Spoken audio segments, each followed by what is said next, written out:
What's going on, guys? Welcome back to Off the Dribble featuring myself, Ash, and we are here for a reaction to what we just witnessed. Argentina does it again versus England. 2-1. England was up. England went up 1-0 around the 55th minute. And after that, Argentina, they've been doing it the whole tournament, right?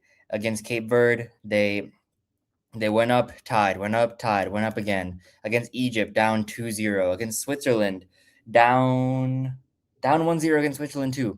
They for some reason that mental clock in their head turns on when they go down, but for me this wasn't like the other 3 games. This wasn't a situation where Egypt for one was taking it to Argentina. You could see the progression of Egypt just go forward, forward, forward. At no point did Egypt think to sit back. And honestly, you could say that was part of their undoing because they're clearly the less talented team. Um, Switzerland even were pretty enterprising throughout most of that game for their standards. They play a more defensive style, but for the most part, they were exceptionally enterprising for the majority of that game. They just didn't have the talent, and then once you go down to 10 men, it's quite difficult. Cape Verde was obviously the most impressive out of all of them. Banger after banger, they had Argentina completely confused. And what is so frustrating about this particular game is that for the first half, England looked like the better team. They both didn't really get too much going in that first half. I think the XG was around 0.07. So really no chances to speak of in that first half, but England would probably have came away from that half feeling a lot better. The both physical style of play, but England had like the better chances at goal. They had more enterprising possession, but as soon as the second half comes on, they look extremely positive, and like that goal was such a nice move by Kane, the long ball to Rogers, who controls it, passes it to Gordon. It was a brilliant move. But after that, 55 minutes, and this game went to 99 or maybe a little past that. So that was 44 minutes of England just sitting back and doing nothing. I mean, it was just like a repeat of the Mexico game where after they went down to 10 men, and they were at 10 men against the Mexico game, if people forget. A lot of people are comparing it to the Mexico game where they defended exceptionally, but it was 10 men, so they had to do that. In this game, England had 11 men, put all 11 men behind the box with a 1-0 lead against Argentina. Now, for a team like Egypt, who most people said should have done that, it's significantly different because Egypt's squad is probably worth like a max like 80 mil. Like at this stage, Salah is not the player he used to be. Marmoush was pretty bad that whole tournament, but he's probably their highest value player. Um, and 80 mil, Elliot Anderson just got sold for 130.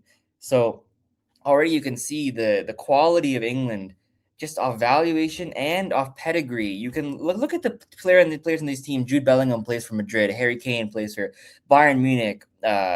Anthony Gordon plays for Barcelona now. Rashford played for Barcelona back on Man United. Or Declan Rice plays for Arsenal. You have so many different high club players that you would think that with a 1-0 lead, the manager would have some sort of confidence that they'd be able to hold it while still attacking, going forward, and putting pressure.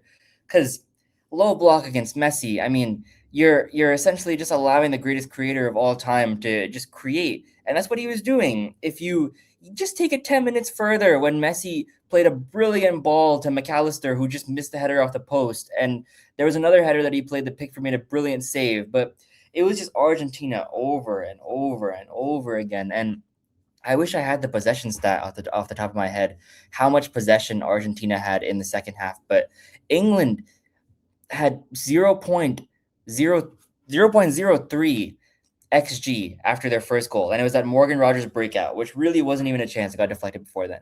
That truly is embarrassing, and it speaks to a few things, in my opinion. And a lot of people are going to talk about England's style of play to start that game. A lot of people are going to talk about Messi's sort of just brilliance with that right-footed pass, and how a lot of people may think that he's already locked up the golden ball.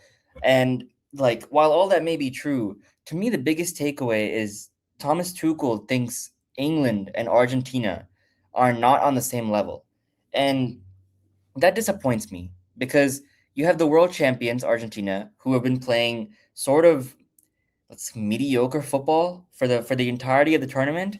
And England, who again, let's not act like England have been dominating teams that they've been scraping by, but you can't look at like Argentina was ranked 1, England ranked 4. Like the difference is not that significant. And if you were to ask many neutral fans, player for player, squad for squad, England by far have the more talented squad. I mean, Argentina's most talented two players aside from Messi, Julian Alvarez just started his first game today, and Nico Paz doesn't even get game time. So you have Enzo Fernandez, who's Argentina's second best player of this tournament. He was exceptional today with that shot. But besides that, I mean, the quality of the squad is not that great, and like especially in comparison to England. So for Tuchel to just even think about like sitting back and just waiting for it to happen shows that one, he either severely underestimated his own team or severely underestimated Argentina's capabilities to go forward, thinking that Argentina would be on the same level as a team like Mexico, who, if you look back in that game, probably thinks they should have scored in that sort of same time frame that they had to score. So it's honestly baffling. And what honestly probably makes it even worse for England fans, because I'm not really an England fan at all, of course. I wanted England to win this game for some new blood, but for the most part, bro, you look at Molina and Tagliafico. These are two liabilities as defenders, and you could honestly see it as soon as Rashford entered the game and what Tuchel calls the disaster squad. He he took on Molina and got by him with ease. You could have had that 25 minutes ago. The fact that Bukayo Saka, after the super sub performances he's been giving, which has been pretty good, the fact that he didn't come on to terrorize Tagliafico, like Tagliafico is really bad, man. Like he like that Bukayo Saka is probably looking at that like food. Even Madueke, who had a horrible game last game, he would have done something after the tired like Gordon and Rogers started tired out. And don't get me started on Morgan Rogers like being selected. Like Morgan Rogers is a really, really good player, had an exceptional season for Aston Villa, but through the center and on the left, Morgan Rogers on the right, that you lose so much pace, and you have good creators against Argentina is a bit tough because you have Romero and Martinez who are incredible at defending the box, but the wingbacks or the fullbacks of Argentina have no pace. So to me, a player like Rashford, a player like Saka, even a player like Madueke, a player like Gordon who scored, they would have significantly more success than a player like Morgan Rogers would on the right. And you could just do what you've been doing the whole tournament, which is where Morgan Rogers had the most success, which is you take out either Rice or Anderson, which have been tough this game because both of them played very well in the first half, but I would have taken out Rice. And you'd have pushed Bellingham back and you would have played Rogers to the center if you really wanted Rogers to play. And with that sort of vision, you get Saka and Rashford. Instead, you bring on Konsa. Konsa, like that's such a like it's such a negative substitution.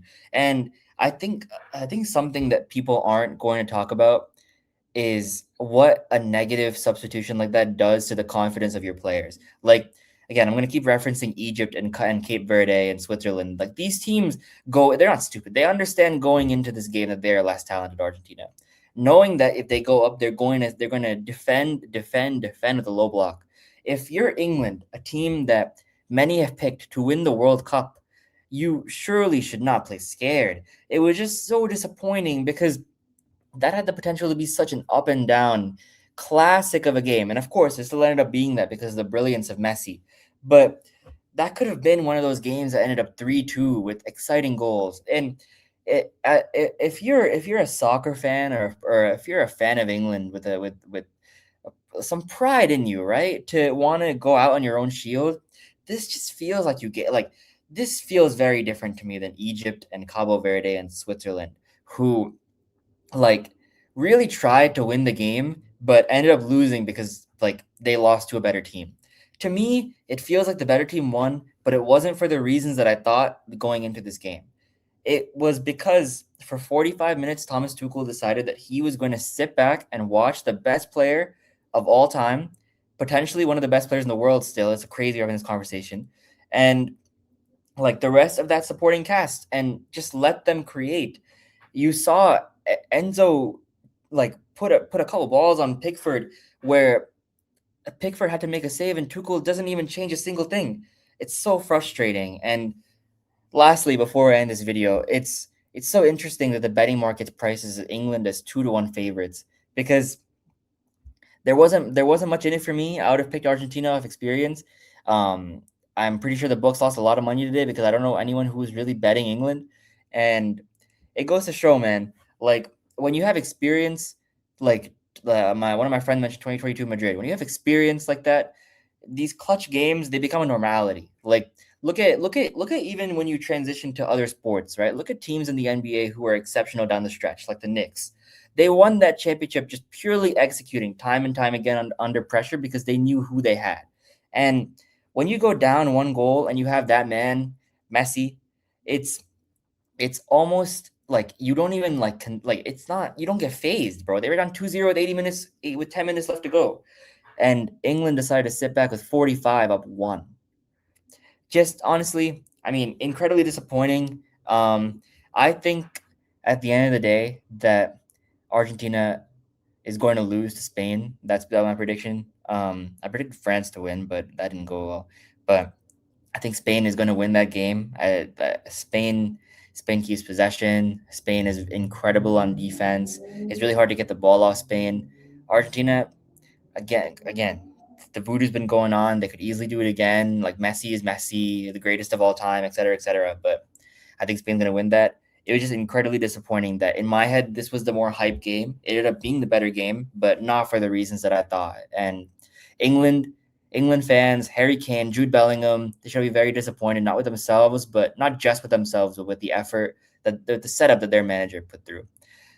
Anyways, guys, like and subscribe for more. I'll do some more solo stuff. Shane will do some more solo stuff, just a new variation to the pod to get some variety going.